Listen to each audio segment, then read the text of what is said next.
¿Cuál es el sentido del judaísmo y por qué tantas personas se inclinan a él? Escucha, conoce, empatiza, cuestiónate.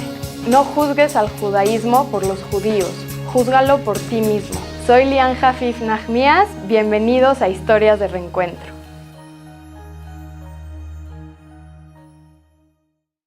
Hola, me encuentro aquí con Tali Maya. Ella estudió conmigo en la Maguen y nos va a contar su historia de reencuentro. Cuéntame, ¿por qué te acercaste a la religión y qué te hizo, qué fue el motor que comenzaste a avanzar más de lo que estabas? Bueno, en ese momento de mi vida, yo tenía como 20 años, tenía un novio, que ahorita es mi esposo. No éramos religiosos en cuanto al cumplimiento de leyes. Sí estábamos apegados a Dios y sí creíamos en eso, pero no de la manera que ahorita lo hacemos. Y él decidió irse a una yeshiva en Israel y él me empezaba a contar que está increíble, que son cosas que no me podía explicar él con sus palabras, que tengo que ir. Y bueno, para no hacerte el cuento largo, acabé yendo porque tenía la curiosidad, como ¿por qué tanta emoción y por qué o sea, necesito verlo con mis ojos? Que la verdad, eso pasa mucho. O sea, la gente cercana a mí que me ve haciendo teshuvá no entiende y los entiendo yo a ellos. Cuando yo veía a alguien que hacía teshuvá, no entendía por qué estaba haciendo teshuvá. ¿Dónde viene la grandeza y la emoción de cumplir tantas leyes y tantas reglas? O sea, porque la verdad no es algo fácil. Entonces, por esa curiosidad, fui a Israel con él. Pero ¿cómo es que cediste a ir? Después de muchos meses, la verdad. Después de muchos meses, después de muchas pláticas, principalmente mi motivación era no dejarlo de ver tanto tiempo, porque se fue un año. Entonces yo dije, lo alcanzo un mes y lo entiendo también. No, o sea, no, por más que me cuente, no voy a entenderlo. Entonces llegué a una midrasha yo. Y también tenía todo el mito que me iban a convencer y de que me iban a manipular. Y la verdad es que cuando me di cuenta que las decisiones las tengo que tomar yo, porque al final de cuentas es mi vida y yo tengo que hacerme responsable, ahí empecé a estudiar. Empecé a estudiar una Torá muy diferente a la Torá que estaba acostumbrada a vivir en México. ¿Qué Torá estabas acostumbrada a vivir? Yo creo que en México vivimos por medio de estereotipos. Estamos muy acostumbrados a hacer como que la sociedad esté segregada a que los religiosos son A, B y C y los no religiosos son A, B y C, y entonces no las creemos. Entonces dices, yo nunca voy a pertenecer a eso. Y es algo lógico, porque no eres así. En el momento que estudias un poco lo que es y no nada más te basas en las reglas de la sociedad, ya te das cuenta que es algo diferente. Te das cuenta que si no lo aprendes tú y si no lo investigas y si no preguntas, nunca vas a saber cuál es el concepto real de ser religioso o de Dios o de la Torá. Hay que tener la iniciativa. Entonces, se dice muy fácil, fue una época de mucha confusión, de mucha angustia, que a lo mejor ahorita no se ve porque ya está casi todo aterrizado, pero sí fue difícil.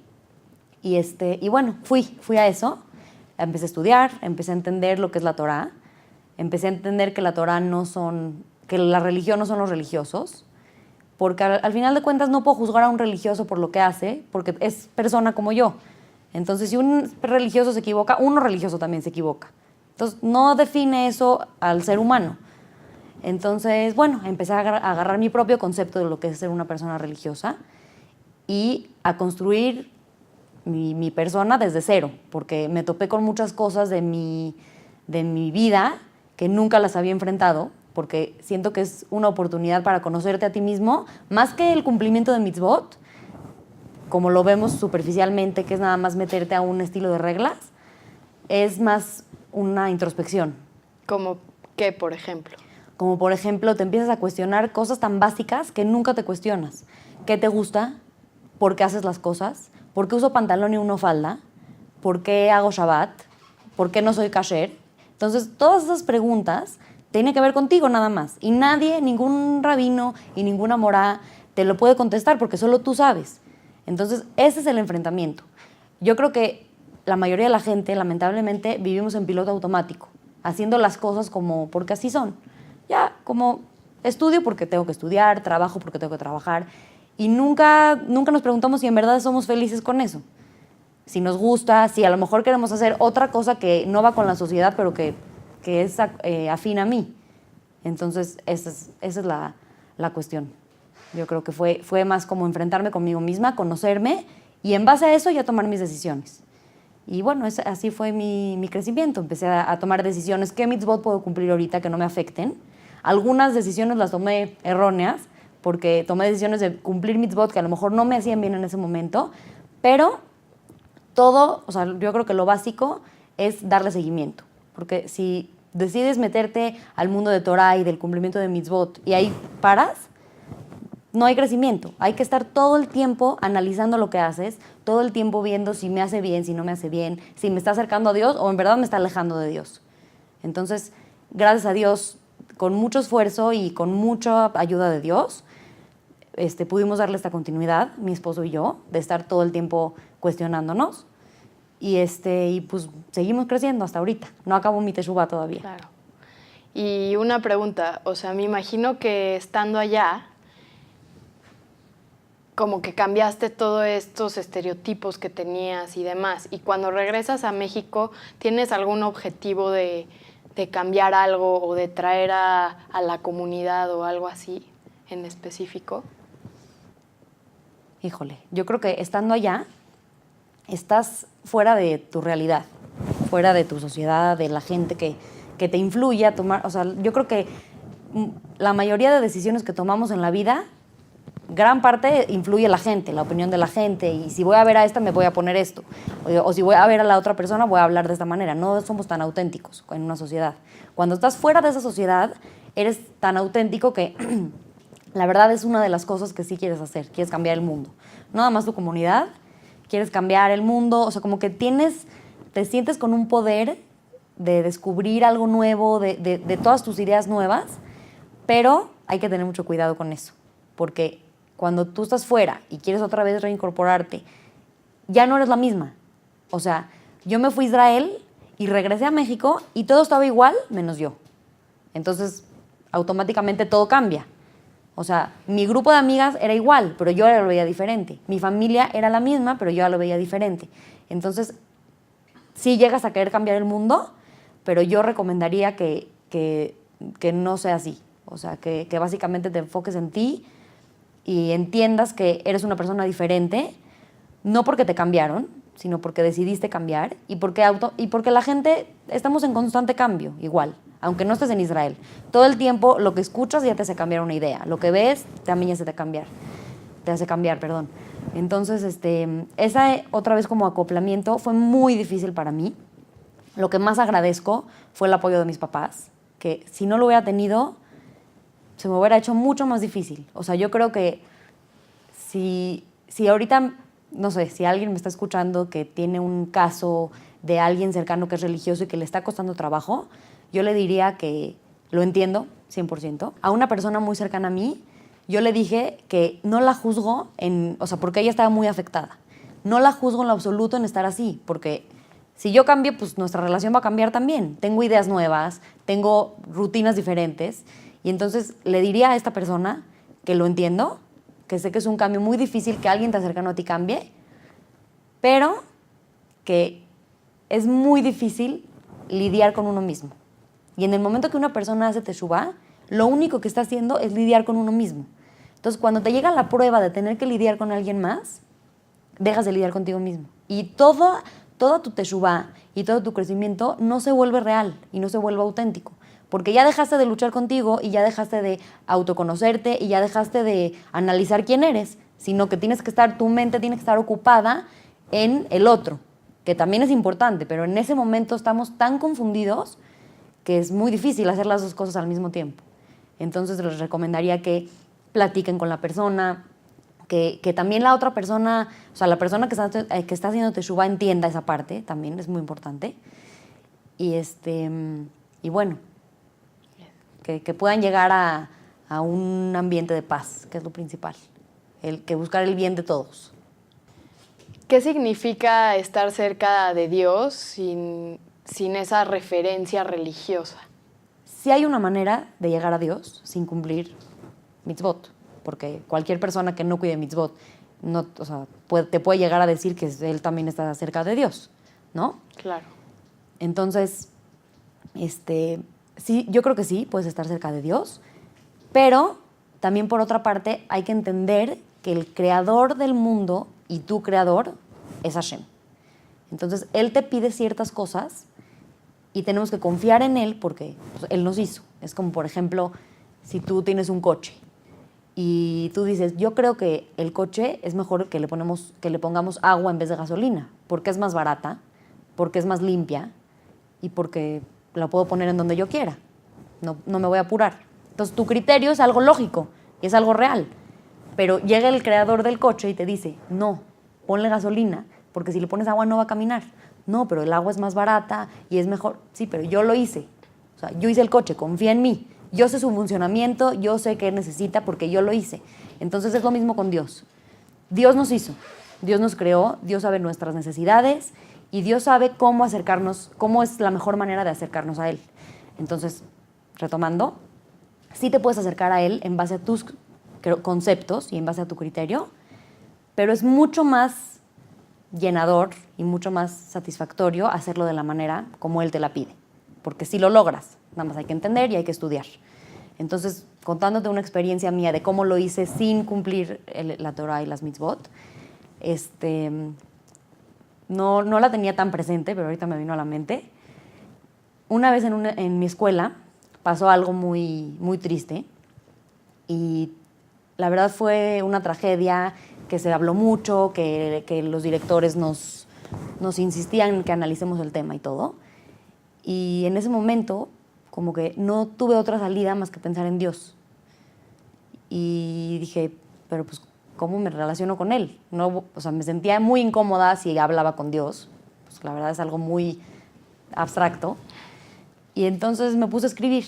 Ahí fue la primera vez que le escribí a Dios. Y le hice una carta. Me acuerdo que cuando la empecé dije, Dios, no sé si hablarte de tú o de usted.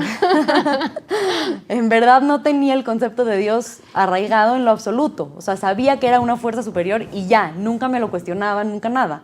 Entonces como que sabía que le tenías que tener respeto, pero pues también muchas veces te dicen Dios es tu papá. Entonces, bueno, ahí fue como me empecé a relacionar con Dios. Y yo creo que gracias a esos detalles que tenemos en la vida, Dios se abre las puertas. O sea, es como que un acercamiento con algo tuyo es algo que en verdad es algo muy auténtico. Entonces yo creo que fue algo que me abrió mucho mi relación con Dios, que fue un lazo que ya empecé a ir creando y me ayudó mucho para ser una persona espiritual que, gracias a Dios, ya llegué a ser una persona observante. Muy bien. Actualmente, ¿qué consejo le darías a alguien que se está acercando a su judaísmo? O sea, ¿qué cambio generó en ti a partir de tu experiencia que te gustaría de compartirlo? Bueno, tuve una experiencia que creo que es importante compartir porque a mucha gente creo que le pasa y se apanican un poco. Entonces, bueno, mi experiencia es que yo estaba muy inspirada porque el proceso y el protocolo es así. Encuentras la verdad, encuentras a Dios y no puedes pensar, es muy difícil pensar lógicamente, para mí. Muy inspirada, en el momento que me casé estaba muy inspirada y seguí muy inspirada todo el tiempo. Hasta que de repente, un día, de la nada me veo en el espejo y ya soy una persona de falda y peluca y de repente, o sea, como que ya me baja un poco la inspiración, como que despierto y digo, ¿cómo? ¿A qué hora me hice falda y peluca y todas las reglas que de repente, o sea, no me di cuenta que ya estoy haciendo? Entonces, sí llega un momento que se te va esa chispa y se te va esa luz y la gente cuando le pasa eso o se deprime o se aleja o deja todo o no deja todo y no le dice a nadie y vive así, que siento que es lo peor. Y bueno, me topé con eso, con esa prueba. No sabía quién era. O sea, como que digo, me quiero arrepentir, pero ya no hay vuelta atrás porque ya estoy metida en esto. O sea, es muy confuso eso. Entonces, ¿cuál es el consejo? Creo que a mí me sirvió. Además de estudiar, que es algo que tenemos que hacer siempre. No podemos dejar de estudiar, no podemos dejar de saber. O sea, es muy, en mi opinión, es muy, ¿cómo se dice? No bajo, pero como que hacer las cosas sin saber. Es un poco, o sea, como que yo creo que la gente automáticamente va a sentir un vacío si cumple cosas y no sabe por qué las hace. Que las puedes cumplir, porque al final de cuentas tu motivo es porque amas a Hashem y porque quieres estar cerca de Él. Pero tú también eres una persona de carne y hueso que necesita explicaciones y necesita motivación. Entonces, principalmente es estar todo el tiempo estudiando. Si ya estoy en esto, también para una persona religiosa, si ya estoy en esto, ¿qué estoy haciendo? Y si me quiero meter, ¿qué estoy haciendo también? ¿Y por qué lo voy a hacer? Entonces, estudiar, mucho estudiar y principalmente rodearte de gente que te pueda aconsejar bien. Eso es algo muy importante. Si tú no tienes un apoyo de una persona inteligente con Torah que te pueda explicar, que te pueda decir, es muy fácil caer. Y no critico a la gente que lo hace, porque en verdad es muy fácil caer en esa prueba, muy fácil. Entonces, eso fue lo que me pasó. Yo creo que es algo que sí les aconsejo mucho, estar todo el tiempo informados y todo el tiempo aconsejados. Y también, digo, en mi caso, gracias a Dios, mi esposo estuvimos en el mismo canal y si yo bajaba un poquito, él estaba fuerte y me apoyaba, y si él bajaba un poquito, yo lo apoyaba a él. Entonces eso también fue algo muy importante en mi proceso de Teshuvá. Y otra cosa importante, rapidísimo, es que hice la Teshuvá, yo siento que se divide en partes. Haces Teshuvá con inspiración, todo nuevo, todo increíble, y de repente te estancas y vives tu vida. Y ahí es donde tienes que estar estudiando, aconsejándote y aceptarlo principalmente, no traumarte. Y de repente llega otra etapa de Teshuvá, que en verdad empieza a ser Teshuvá. Cuando yo me di cuenta que estaba en falda y peluca, eso fue lo que pensé, dije, tengo que hacer Teshuvá, tengo que saber qué onda y empezar otra vez. Y luego, cada etapa de la vida te exige cosas diferentes. Entonces, tienes hijos y ya no tienes tiempo de rezar y te sientes culpable y te das cuenta que no, a lo mejor no es tu rol estar rezando todo el día, entonces otra vez te vuelves a incorporar al mundo de la Torah y al mundo de Hashem. Entonces, todo el tiempo estar despierto. Perfecto, gracias. De nada. Bueno, gracias, Tali. Ya escucharon su historia y agradezco mucho todas estas recomendaciones y que nos haya contado su experiencia. Nos vemos en la próxima historia de Reencuentro.